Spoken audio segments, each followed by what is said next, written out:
नमस्कार साथियों, मैं एस्ट्रोलॉजर सुमित जोशी आप सभी के चैनल ग्रह नक्षत्र और हम में आप सभी का हार्दिक अभिनंदन करता हूं। साथियों आज का जो वीडियो मेरी आगामी जो भविष्य गणनाएं हैं, प्रेडिक्शंस हैं, उनको लेकर है। अभी तक मैंने जिस तरीके से आपके सामने ज्योतिषीय गणनाएं रखी हैं उनसे आप बखूबी वाकिफ़ हो चुके हैं कि वो कितनी सटीकता में, कितने सलीके तक और किस स्थिति तक आपके सामने सही उतरी है। आपने देखा कि 100% ज्योतिषीय गणनाएं मैंने आपके सामने रखी, पहले रखी, भविष्य में वो आपको सच होती दिखाई दी। ऐसे ही आप में से कुछ बंधुजनों ने कोरोना महामारी जो वर्तमान में व्याप्त है उसको लेकर भी फ़ोन कॉल्स किए हैं, तो ये वीडियो उसी के संदर्भ में है।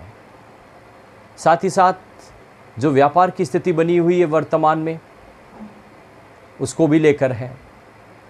इसके साथ ही साथ भारत के जो प्रधानमंत्री माननीय नरेंद्र मोदी साहब, जिन्होंने देश विदेश के इतने दौरे किए, विदेशों में इतनी अपनी मेहनत का परचम पहनाने की कोशिश की, लेकिन अभी तक उनको पूर्ण तरीके से सफलता प्राप्त नहीं हुई। कब तक उनको ये सफलता प्राप्त होगी, कब तक उनको बाहरी निवेश प्राप्त हो जाएगा, कब तक भारत की अर्थव्यवस्था को वापस उसी स्थिति में कायम किया जा सकेगा, ये सारी इस वीडियो में आपको जानकारी देखने को मिलेगी साथियों। इसलिए वीडियो में अंत तक बने रहिएगा, क्योंकि इसमें कई राज आपके सामने आज खोलूँगा और भविष्य में वो आपको घटित होते हुए दिखाई देंगे, जिस तरीके से पहले मैंने बताया और वो बातें हुई। साथियों मैं बार बार कहता हूँ, मेरा वीडियो बनाने का मकसद मेरी कोई प्रशंसा या किसी प्रकार से कोई कहते हैं ना कि श्रेय लेने का मेरा कोई इरादा नहीं है। सिर्फ मेरा इरादा यहाँ पर बिल्कुल साफ, निष्पक्ष या मैं कहूँ पाक तरीके से एक ही है, ज्योतिष की सार्थकता को सिद्ध करना। क्योंकि चंद लोगों ने इसको पथ भ्रष्ट भी किया है और बहुत से लोग ऐसे भी हैं, या कहूँ कि चंद लोग ऐसे हैं जो होते हुए भी इसको स्वीकार नहीं करते हैं, जो सच्चाई है उसको एक्सेप्ट नहीं करते हैं, स्वीकार नहीं करते हैं। तो उनके लिए ही मैं वीडियो देता हूँ। जो मानते हैं वो पूरी तरीके से मानते हैं, लेकिन उन लोगों के लिए कि दुनिया में केवल एक चीज़ ही ऐसी है, साइंस भी नहीं है, कि जो आपको पहले होने वाली घटनाओं के बारे में बता दे। वहाँ पर भी संभावनाएं ज्ञापित की जाती है। उदाहरण के लिए मैंने आपके सामने भूकंप रखा था, सीमा पर विवाद रखा था साथियों, बड़े बड़े नेताओं की मृत्यु स्वयं से या हत्या के द्वारा, अभिनेताओं की मृत्यु स्वयं से या हत्या के द्वारा रखी, और वो भविष्य में आपको होती हुई दिखाई दी। ये चीज़ पूरी प्रमाणिकता करती है कि ज्योतिष अपने आप में कितनी खरी उतरने वाली चीज़ है। बशर्ते मैं हर वीडियो में कहता हूँ कि इसको पढ़ने की आवश्यकता है, क्योंकि साथियों मेहनत के बिना कुछ नहीं है, मेहनत से ही ज्ञान प्राप्त होता है और ज्ञान के आधार पर ही आप कैलकुलेशन दे पाते हैं। इसलिए ज्योतिष भी एक मार्गदर्शक है। वो कभी ये नहीं कहती है कि आपके भाग्य में ये चीज़ लिखी हुई है, आप कर्म मत कीजिए। ज्योतिष एक गाइडलाइन है, ये आपका मार्ग प्रशस्त करती है, मार्ग बताती है। उसके अनुसार चलोगे तो आपके जीवन में जो लिखा हुआ है, किस्मत में जो लिखा हुआ है, वो सारी चीज़ें आपके सामने आ जाएगी। बहुत से लोग कहते हैं कि किस्मत से नहीं, हम तो अपने बाहुबल से, हम हमारे कर्म से अपनी भूमिकाएं बनाते हैं। साथियों मैंने कई उदाहरण देखे हैं, ऐसे एक आध उदाहरण होंगे जिनके कहीं ना कहीं कुंडली में योग लिखे हुए थे और वो मेहनत करके ये चीज़ सफलता में हासिल कर दी। लेकिन बहुत से उदाहरण आपको ऐसे मिलेंगे जिन्होंने दिन रात मेहनत के लिए कि सफलता हासिल नहीं कर पाए, और बहुत से लोग ऐसे भी हैं चंद मेहनत करके ही, थोड़ी सी मेहनत करके ही वो बड़ा मुकाम हासिल कर लेते हैं। ये किस्मत नहीं तो क्या है साथियों। खैर, इस पर बड़ा वीडियो हो जाएगा और मैं नहीं चाहता कि आज का इस गंभीर विषय को इस तरीके से सामान्यता में लिया जाए। साथियों शुरू करते हैं आज का। मैं आपके सामने आज भारत की कुंडली का विश्लेषण कर रहा हूँ, और इसी के आधार पर आप देखिएगा मैंने आपके सामने जिस तरीके से पहले में भविष्य की गणनाएं लिखी थी, दी थी आपको इसी यूट्यूब चैनल के माध्यम से, उसी तरीके से आज भी दे रहा हूँ। देखिए साथियों, आपके सामने यह भारत की कुंडली का मैंने विश्लेषण किया है। आप सभी जानते हैं भारत की कुंडली का जो विश्लेषण हम करते हैं वो 15 अगस्त 1947 को रात्रि के 12 बजे भारत का पाकिस्तान से विभाजन हुआ और भारत की कुंडली का निर्माण हुआ। यह आपके सामने वृष लगन की कुंडली बनी, लगन में राहु विराजमान। इधर मैंने वर्तमान में जो गोचर कुंडली चल रही है उसका आकलन किया है, जिसको हम प्रश्न कुंडली के रूप में भी रख सकते हैं। अब इनका हम देखते हैं। वर्तमान में भारत की कुंडली में चंद्र में शनि का दशा चल रही है। आगे आने वाले समय में 2021 में लगभग जो जुलाई का महीना है उसमें चंद्र में बुध का अंतर आएगा। अब देखिए साथियों, पहली मेरी ज्योतिषी गणना, अभी भारत में जिस तरीके से अर्थव्यवस्था चरमराई हुई है, भारत को विदेश से कोई भी लाभार्जन नहीं हो पा रहा है। हमारे भारत के प्रधानमंत्री श्रीमान नरेंद्र मोदी जिस तरीके से विदेश में दौरे करके आए कि भारत को बाहरी देशों से कोई ना कोई निवेश मिल जाए, भारत की अर्थव्यवस्था, उसकी तकनीकी वगैरह ये सारी चीज़ें सही रूपरेखा में आ जाए, अभी तक उनको कोई सकारात्मक परिणाम नहीं मिला है। लेकिन जब जुलाई 2021 को, साथियों तारीख याद रखना, जुलाई 2021 को चंद्र में बुध का अंतर आएगा, क्यों महादशा चंद्र की चलेगी। उसके बाद में देखना आपको भारत के बाहरी जो इलाके हैं, विदेश के जो इलाके हैं, यानी हमारे प्रधानमंत्री की जो मेहनत है वो उस वक्त रंग लेके आएगी।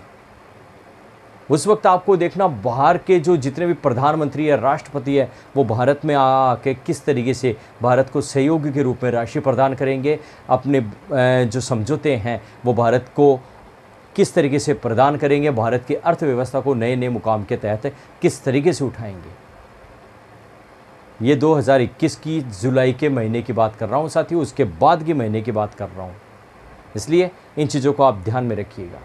दूसरा, आप में से जो इन साथियों ने पूछा था कि कोरोना, मैं पहले ही कह चुका हूँ, वैक्सीन की मैंने प्रिडिक्शन दी है साथियों आप सभी को।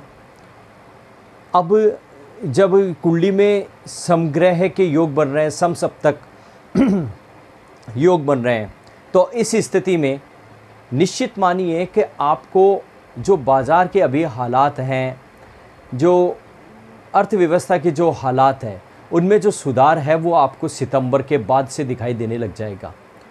क्योंकि ग्रहों की स्थिति के आधार पे मैंने वैक्सीन जैसी प्रिडिक्शन भी दी थी, आप इसी चैनल पे वीडियो में जाकर सुन सकते हैं। ग्रहों की स्थिति के चाल के आधार पे मैंने अन्य ज्योतिषी गणनाएँ दी थी, और उन्हीं ग्रहों के आधार पे मैं समसप्तक ग्रहों की स्थिति, क्योंकि वर्तमान में कुछ ग्रह अपनी स्वराशि में चल रहे हैं, अपने ही भाव में चल रहे हैं, इसलिए वो अपने भावों का बढ़ावा ही करेंगे। तो ये भी एक ज्योतिषीय गणनाओं का विश्लेषण आपके सामने रख रहा हूँ मैं कि सितंबर के बाद में बाज़ार की जो स्थिति है वो सकारात्मक हो जाएगी। जो लोगों में इंस्पेक्शन जैसी चीज़ें हो रही है, लोगों में जो संक्रमित हुए, उनमें भी आपको सुधार देखने को मिलेगा, अच्छी तरीके से वो सुधार रूप में आ जाएंगे। यानी साथियों सकारात्मक कहूँ कि जो पहले के जो दिन थे, पूर्व के जो दिन थे, उनमें हम वापस धीरे धीरे प्रवेश करेंगे। तो ये भी इसमें ज्योतिषीय गणनाओं का विश्लेषण है। इसके साथ ही साथ साथियों आगे की जो प्रिडिक्शंस हैं वो मैंने आपको 15 अगस्त के वीडियो में ही दे दी थी कि आगे क्या क्या डिसीजन लिए जाएंगे। आपने देखा शिक्षा, टेक्नोलॉजी, सेवार्थ, इन सभी पर हमारे प्रधानमंत्री नरेंद्र मोदी साहब ने अच्छे लाल किले से अच्छा भाषण दिया, उनमें सकारात्मकता दिखाई। तो ये अपने आप में एक पूरी निष्पक्षता देती है कि इस चैनल के माध्यम से आपको सही रूपरेखा में सही जानकारी दी जा रही है, पहले बताई जा रही है, जो भविष्य में आप खुद घटित होते हुए देख रहे हो। यहाँ तक मैंने राम मंदिर भी बताया था आपको, 3 तलाक, एनआरसी जैसी प्रिडिक्शंस भी दी थी, वो भी सही गई है। तो इस तरीके से साथियों एक अंत में एक प्रिडिक्शंस और निकलती है यहाँ पर। वर्तमान में जो चंद्र में शनि का योग है, अंतर्दशा, महादशा, तो महादशा चंद्र की, अंतर्दशा शनि की है। ऐसी स्थिति में हम ये कहेंगे कि कुंडली का विश्लेषण यदि हम करते हैं भारत की कुंडली का, तो चंद्र कुंडली से हम ये कह सकते हैं कि यहाँ पर चंद्र है जो अपनी कुंभ राशि के तहत अष्टमेश की रूपरेखा निभाता है। क्योंकि चंद्र कुंडली से यदि हम काउंट करते हैं यहाँ पर, तो यहाँ पर ये अष्टमेश की भूमिका निभाता है। तो ऐसे में आपको कई तरीके के गुप्त राज खुलते हुए अभी वर्तमान में दिखाई देंगे। पहले भी दिखाई दे रहे थे, क्योंकि जब से चंद्र में शनि का अंतर आया है तब से आपने ये देखा है कि भारत में किस तरीके से जो नए नए रहस्य उद्घाटन हो रहे हैं। किसी के पास क्या कितनी पूंजी संचित थी, किसके पास क्या छिपा पड़ा था। अभी भी ये दौर थमा नहीं है, अभी भी आपको कई रहस्य उद्घाटन होते हुए दिखाई देंगे। लोगों के जो बड़े बड़े कहते हैं कि अमीर लोग हैं, जो आसामी लोग हैं, उनके राज रहस्य आपके सामने निकलते हुए दिखाई देंगे।